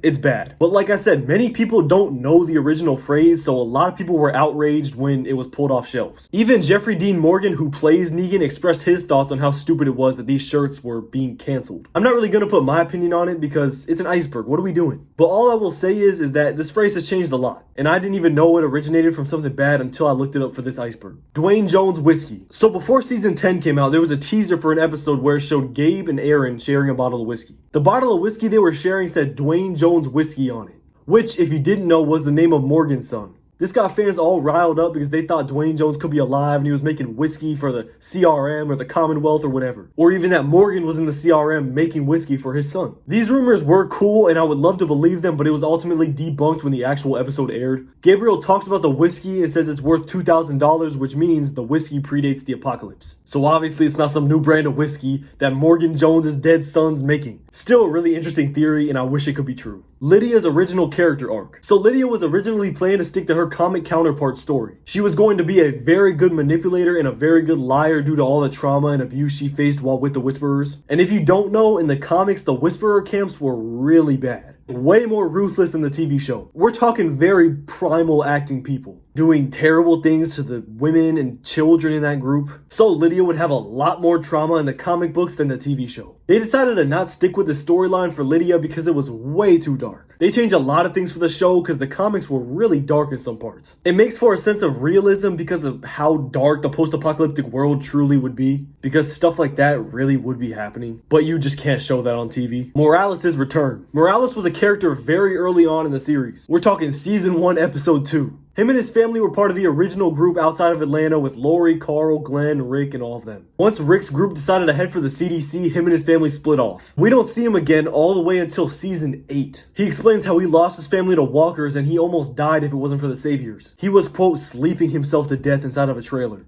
Just too depressed to do anything after the death of his whole family. He held Rick at gunpoint because his loyalties didn't lie with him any longer. Negan is his leader now, and he will never forget how the Savior saved him, because he would have easily gone insane and died if it wasn't for them finding him and giving him a chance. This is by far the biggest gap in a character's appearance, disappearance, and their return. I mean, that is a huge hole to fill, and he never even got to elaborate on it, because Daryl walked in the room and shot him in the head without hesitation. All I'm saying is we better see a Morales story in the Tales of the Walking Dead spinoff. There is just so much time there to see what happened to him. He roughly explains how he joined the Saviors, but I want to see it, man. I want to see the story of him going from his family to that trailer and almost sleeping himself to death to joining the Saviors. Carl died for nothing. So, if you've seen season 8, you know Carl only died to save Sadiq. He was voluntarily killing walkers for him. Not saving Sadiq's life or anything, but Sadiq told him that his mother always said to him to kill every walker you see, because no one should be forced to live like that. So Carl went up to these walkers and tried to kill them. But the walker bit him. Sadiq went on to only live for 2 more seasons. It's not like he gave his life for a noble cause because he didn't have to kill those walkers. And just considering Carl gave his life for Sadiq is just awful. What makes this even worse is that the actor didn't even know he was gonna die. Until, obviously, he got the script and stuff like that. He had recently bought a house in Georgia to make filming for The Walking Dead easier. This honestly really does piss me off, because they killed him for no reason. It wasn't like he died in the comic books. His character lived until he was like an old man in the comic books. And rumor has it that he was about to turn 18 and AMC didn't want to pay him an adult contract. So they killed him so AMC could save money. How many walkers have you killed? How many people have you killed? And why? These are the questions that Rick and his group ask any person that wants to join, or they're thinking about letting in. And from what I can find, these questions actually originate from the phone in the prison. You know, the one that wasn't real and Rick was hallucinating talking to other groups. It was Jim, or the dead voice of Jim, that asks Rick how many people he's killed. Rick tells him, and he also kind of incorporates the why portion of it. So basically he made that question up himself because the voices weren't real. But as far as the walker question goes, I think Rick just added that because it made sense. If someone says they haven't killed any walkers, it could be bad because it means they're a liability to the group. They can't defend themselves against walkers. They have no experience killing walkers. But if they said yes to killing people, Rick needs to know why. If Rick can't trust them, he can't bring them along. And if you say no to killing people, Rick still needs to know why. Is it because you just don't have the guts to do it? Or is it because you've just never had to? Negan ultimately becomes Judith's father figure. So after Rick went missing, Negan became a sort of father figure for Judith. At least him and Daryl both did. I will say this is a bit outdated because Daryl is more of her father figure now. But during season 9 and 10 especially, Negan was her father figure. Negan obviously cares a lot about this girl. And he also has a big influence on her and can help guide her and give her advice. Fatherly advice. It's really interesting to say this because imagine Rick hearing about this. The guy he locked up, the guy who killed so many people he loved, has now become a father figure for his daughter. If Rick does come back in season 11, I can't even imagine the look on his face if he heard this from Judith. Or when he finds out that Negan is out in general. I need to see that reaction. Welcome to tier 7. We are breezing through this. The day will come when you won't be. This might be one of my favorite details in The Walking Dead. So in season 1, episode 6, Rick convinces Dr. Jenner to let them go. Rick and his group don't want to just sit in the CDC and die. They're not giving up all hope like Dr. Jenner. Jenner reluctantly agrees and Rick tells him that he's thankful. Then Jenner proceeds to tell him the day will come when you won't be. Meaning the day will come where he won't be thankful that his life was saved. That it would have been better just to die in the CDC peacefully. Flash forward to the season 7 premiere called The Day Will Come When You Won't Be. A very iconic episode where Negan murders Abraham and Glenn in cold blood in front of Rick's entire crew. The reason why I love this reference so much is because it's true. Referring back to Jenner's words, Rick probably had a moment where he thought it would have been better to die in the CDC. A very peaceful death compared to all the pain they've suffered since then. Especially in this moment watching 2 of his closest friends get killed. The day clearly came where he wasn't thankful. Johnny Depp's head. In season 6 episode 12, Rick and his group have to fake Gregory's death. They find a few walkers that kind of resemble Gregory and they cut off their heads. They're trying to find out which head would pass off as being Gregory's head, because they have to turn in this head to the Saviors. And one of the heads used was a sculpted version of Johnny Depp's head. And what better time for this iceberg to come out with all the Johnny Depp stuff in the news? But the head they actually used to pass off as Gregory's was Greg Nicoteros. He had a cast made for his head. They were going to use an actual head cast of the actor that played Gregory, but that didn't really pan out and deadlines were coming up and they ran out of time. And since it was Greg Nicoteros' head, technically they gave the Saviors Gregory's head, just not the Gregory they were looking for. Rick and company are psychotic serial killers. Now there's not anything specific I can find online about this, but it's either talking about them killing the Terminus people, or it's talking about them killing all the Saviors in their sleep. First, let's talk about the Saviors. Rick and his crew just walked into the Savior outpost and murdered everyone in their sleep, or at least a good majority of people at that outpost. That is some very serious serial killer stuff. No mercy for anyone that was there, just killed them because they were a part of the Saviors. There was also the instance of the Terminus people, where they captured everyone from Terminus and slaughtered them brutally. They didn't want to waste any bullets on them, so they just hacked them up. And yeah, the Terminus people tried to kill them, and they were very bad people, but that was absolutely brutal even for those standards. There's also a few other instances of Rick and his crew just slaughtering people without any remorse. Although they may have their reasons, it's pretty crazy. And while we're on this topic, I'd like to point out that Rick, Daryl, and Carol have the highest kill counts in the show. And sometimes you gotta wonder, if the show was written from the perspective of anyone else, would Rick and his crew still be the good guys? If there is a God, he will have to beg for my forgiveness. In the pilot episode of The Walking Dead, we see a note that says, "God forgive us" on it. And this note is laying right next to someone that just committed suicide. Fast forward all the way to season 11 and Daryl is walking down a tunnel. And on the wall of this tunnel, you can see a phrase that says, "If there is a God, he will have to beg for my forgiveness." I feel like this is a good representation of how people can change throughout the apocalypse. They can lose all of their faith when the world goes to shit around them. You could be the most religious person in the world and you could still lose all your faith. That's what this world does to people. We saw a little bit of that with Gabriel. At this point in the apocalypse, many religious folks have either stopped believing completely or changed their whole mindset or are dead. Or, in the Pope's case, believe that God is speaking through you. But at the end of the day, it is every man for himself in the apocalypse, religious or not. Napkin's Foreshadowing. In Season 7, Episode 1, Rick imagines a future where they're all sitting at a dinner table, laughing, having a good time. Everyone's alive, they're eating plenty of good food. It is a perfect future in Rick's mind. All being together as a family. At first glance, there's not much to see, just wishful thinking by Rick. But an amazing deep dive into this by TWD Music Box on Tumblr says otherwise. For this foreshadowing, let's get a few things straight. For the most part, now it doesn't mean everyone,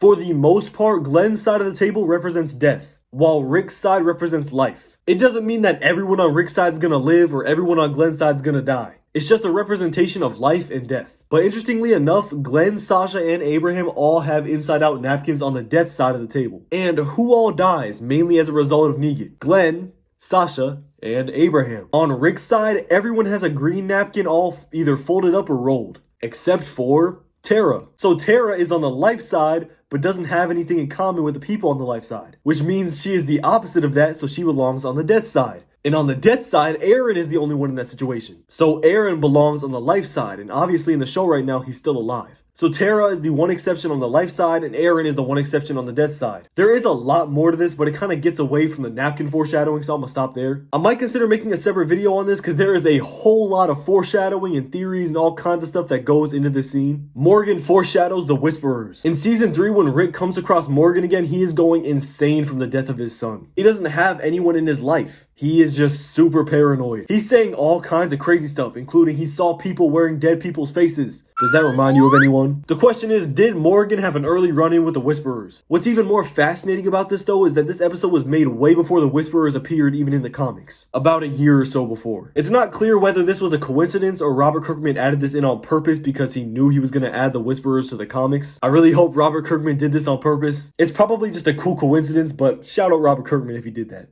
Purple Shirt Walker. So basically the Purple Shirt Walker is just a really weird walker. He kind of freaked me out when I watched the first episode, I'm not gonna lie. He's seen in the pilot episode waiting outside Rick's tank. But he's not really going after Rick, he's just kind of standing there. He just looks a bit different from the rest of the walkers, like we're supposed to know who that is. I don't know who he is, but he's giving me the heebie-jeebies. Now this isn't a confirmed fact, but apparently Frank Darabont wanted to show some backstories about how certain walkers became walkers. He was most likely planning to do some type of backstory with this walker. Joe Giles is the actor that played the walker, and he's also seen in Season 1, Episode 8. My own personal thoughts on this is that I think this walker might be Jim Carrey. Jim Carrey in the Walking Dead universe, you know, he was in Atlanta doing a movie or something, and he got bit and turned into a walker, and now he's just kind of standing there. Martin was right about Tyrese. Martin always told Tyrese that he was way too nice to survive in the apocalypse. He even tells Tyrese that he's a great guy. He's the kind of guy that saves babies, and that's why he's gonna die. He's too nice. He helps too many people. It's just in Tyrese's nature. And even though Martin told Tyrese he was gonna die that day and he didn't, he did eventually die. Not necessarily because of his heroicness, but because he was distracted. Martin is a very intriguing character. I wish we could have seen more of him.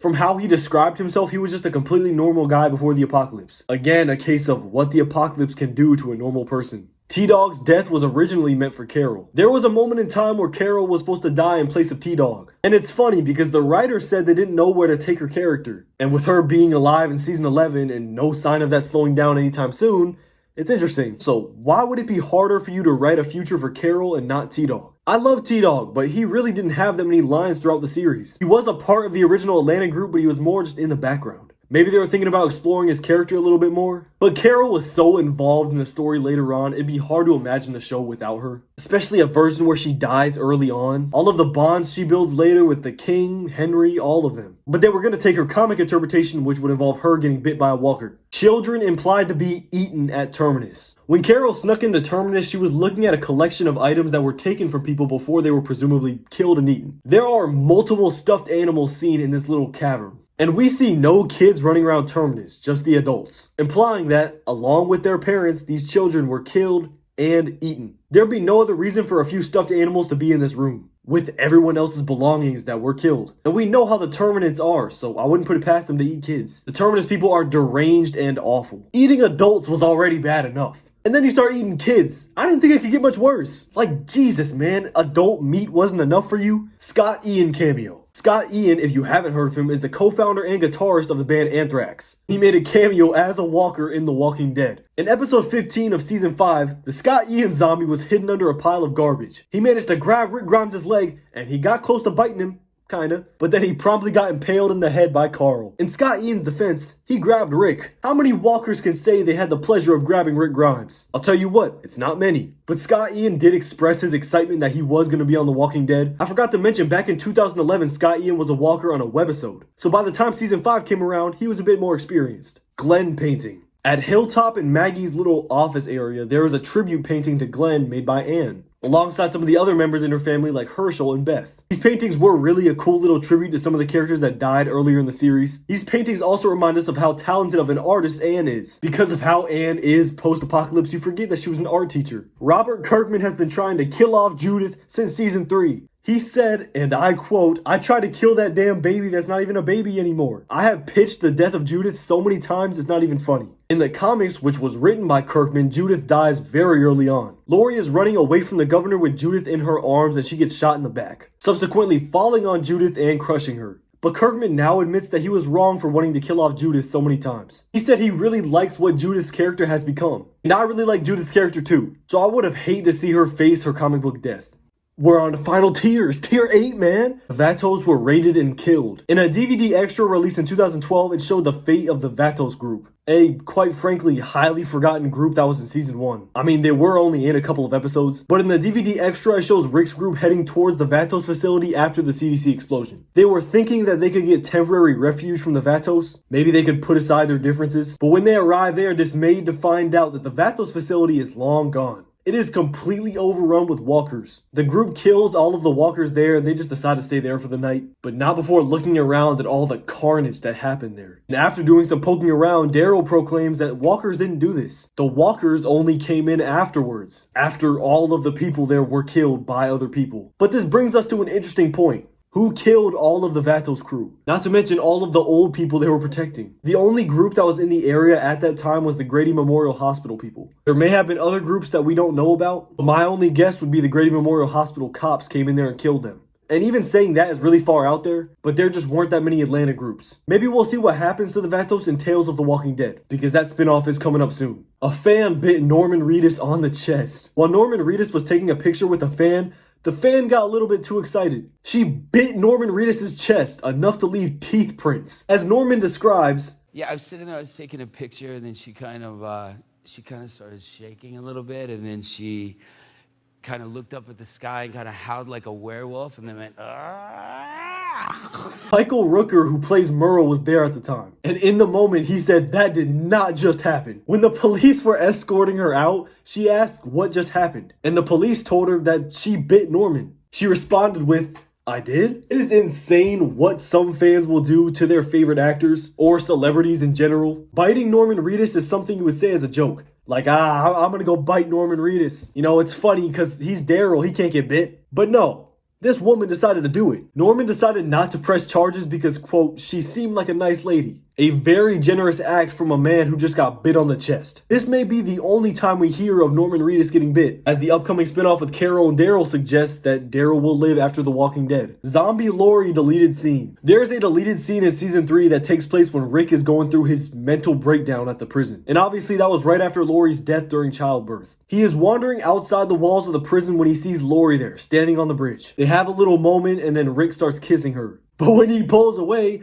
he's not seeing his lovely wife anymore. He sees her as a real freaky looking zombie. We then see a bit of this from Michonne's perspective, and Rick looks absolutely insane because there's no one on the bridge in the first place. He's just standing there looking terrified, kind of backing away. Now, in my personal opinion, I don't care that they deleted this scene. For me, I could take it or leave it. I will say it's a bit interesting though, because Rick realizes that Lori is dead. You know, he's seeing a Walker version of her. He's kind of coming to that realization. It's really hitting him. He was very delusional and in serious denial after her death. And I was about to comment on the fact that Sarah Wayne Callies, who plays Lori, did all that Walker makeup for nothing. But then I found out it was CGI, so I guess it's no biggie to the actress taking out that scene. Negan conflicted, deleted scene. Now, this is a scene I wish was in the show. In this scene, it flashes between Negan lying in his bed, looking quite regretful, to him rallying up his people, really getting them battle ready to go fight Rick and his crew. And out of frustration, it even shows him smashing a table with a bat. He does not want to be in this situation in the first place. I think in a way he's regretting this whole system. It's a little bit hard to tell what he's thinking, but what I do know is he is just mad at the whole situation. And it shows a bit of a flash of what Negan will be like later. But he's an antagonist, you know, he's not a good guy. He's going against Rick and his crew. While Negan later in the series is a lot more caring and empathetic. Even though it's such a short scene, I would have loved it if they kept this in the show. It shows us a completely different side of Negan's character. At this point in the show, Negan was completely one-dimensional. Maybe besides a few scenes of him talking to Carl, he showed a bit of his caring side there. And while researching Negan deleted scenes, I found one between him and Carl. It wasn't ever actually filmed, but it was a thought. While Carl was with Negan in the sanctuary, he was showing Carl around. Then he decided to show Carl his wives. But his wives happened to be wearing very suggestive clothing. Lingerie, very flashy stuff, you know. I would have found this scene very funny, and I kind of wish they would have put it in the show. But maybe they just didn't want to put Chandler Riggs, who plays Carl, in that situation. Morgan never actually watched his son die. So, long story short, the only reason we have to believe that Dwayne is dead is what Morgan is saying. We never seen Dwayne die. We never see Dwayne as a walker. We never see Dwayne's body. Morgan talks about how Jenny, his walker wife, came across them again. And Dwayne couldn't shoot her and he wasn't in any position to run away. So the walker Jenny was on top of Dwayne. Then Morgan says he saw red. Now he says that he shoots her and he runs away because he just couldn't look at the aftermath. So that means he never actually saw Dwayne die. He saw red, shot his walker wife, then left. This has led to plenty of theories saying that Dwayne is alive, he got picked up by the CRM, and there's not too much information to support these theories. But it's interesting that Morgan said he lost Dwayne. Not that Dwayne died, he lost him. Now that could very well be Morgan just not being able to say that Dwayne died. I mean, that's a tough thing to say. Carol is ultimately responsible for the Anderson family massacre. So there is a huge butterfly effect that surrounds the death of the entire Anderson family. It all starts with Carol traumatizing Sam. Because Sam sees Carol digging around in the armory and doing things that Carol shouldn't be doing, she threatens him that she's basically gonna feed him to the walkers if he says anything. And the walkers will rip him apart limb by limb and eat him and all this type of stuff. And obviously, like any normal little kid, Sam's mental state starts seriously declining, with Carol playing a huge part in this because of her stories and her seriously gruesome threats. So then the time came when it was time to leave Alexandria. Everyone had to cover themselves in walker guts. Sam was absolutely terrified to walk through a horde of walkers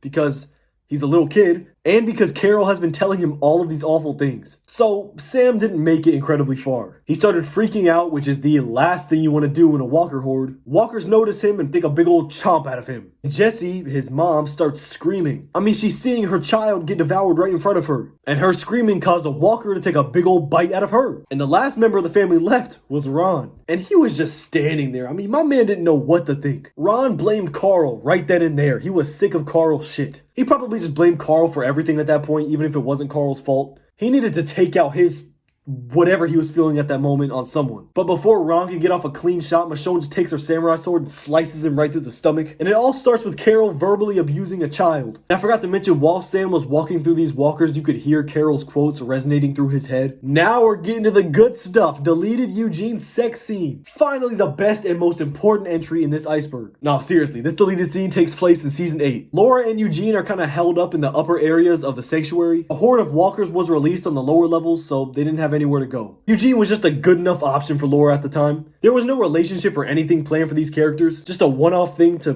pass the time, I guess. It was a really weird subplot. I think they removed it because it was too distracting from the main story, and pretty useless if you ask me. I mean, what is the point? Although, it would have been funny. My favorite part about this, though, is Eugene's dialogue during this scene. He told Laura right before they did it that he'd rather keep his socks on. And if that is not the most Eugene thing ever, I don't know what is. And Eugene would make a couple different comments throughout this entire thing. Beth Green Negan foreshadowing. Now, I hate to say this, but this is the only entry on this entire iceberg I could not find anything for. Sorry, I looked hard, I couldn't find anything. So in substitute, we're going to do the Beth foreshadowing with Daryl. So in the season 4 episode Still, which was the episode with just Beth and Daryl, they're forced to be together after the prison is overrun. And prior to this episode, these two aren't really close. In fact, their personalities are pretty opposite. And after this episode, they end up becoming pretty close. But there was one line during Still that stood out. Beth told Daryl that he's going to miss her when she's gone. And if you didn't know, the next season, Beth is gone. And oh boy, did Daryl miss her. And after Beth's body is dealt with and buried, Daryl breaks away from the group. And he cries. So he definitely missed her when she was gone. Again,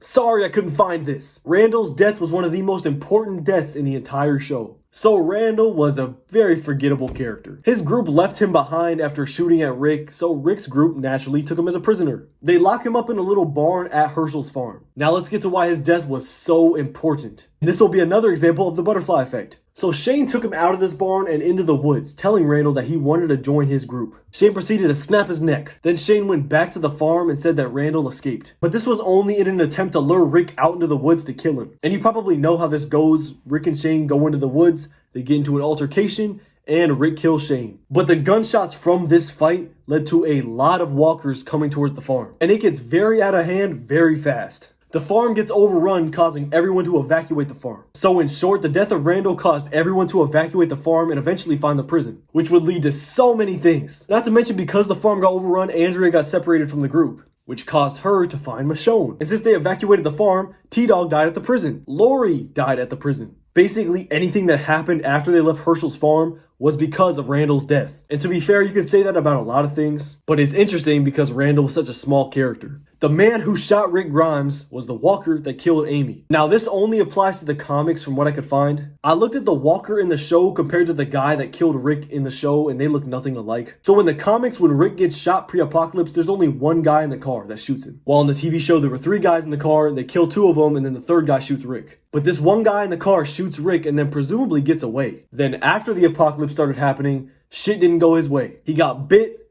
turned, and then showed up at the camp to bite Amy. It is an insane coincidence that the guy who shot Rick was the same person who killed Amy. And this isn't like a theory or anything, this is confirmed. It would have been a cool detail to add this into the TV show as well. And I really don't know why they didn't. In the TV show, it was Greg Nicotero as a walker that bit Amy. The Lone Walker. In season 2, episode 10, we see Shane gazing out a car window. He's looking at a field, and in this field, we see one walker wandering with no direction. And it makes you feel bad for this walker, just wandering, really lacking direction. But what really matters is that Shane is looking at this walker. While looking at it, he sees a bit of himself. He has really lost himself. He feels alone, just like this walker. The lone walker is way too far away to have any distinguishable features. It is anonymous. It also represents the calm before the storm, as just a few episodes later, Shane and Rick would get into their fight and Shane would be killed. Axel was originally supposed to murder and brutalize Carol. So this is a scrapped plot that would have happened while they were at the prison. Axel and Carol were really getting along, and Axel seemed like a fairly nice guy. But there were dropped scripts that included scenes of Axel beating Carol, brutalizing her, and eventually murdering her. Now obviously Carol was just recovering from her abusive situation with Ed in season 1.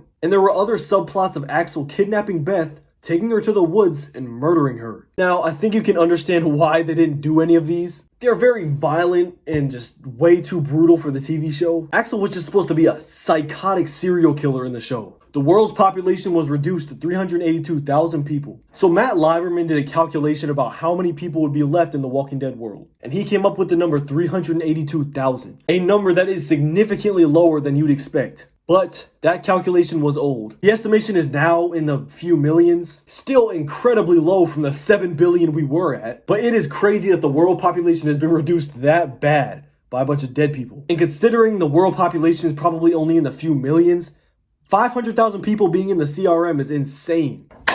Anyways, that is the end of The Walking Dead Iceberg. Man, I hope y'all have enjoyed this video because I had a great time making it. And if you are still here and you stuck all the way through, truly, thank you. Anyways, let me know what type of content you want to see in the future. Like always, have a blessed day.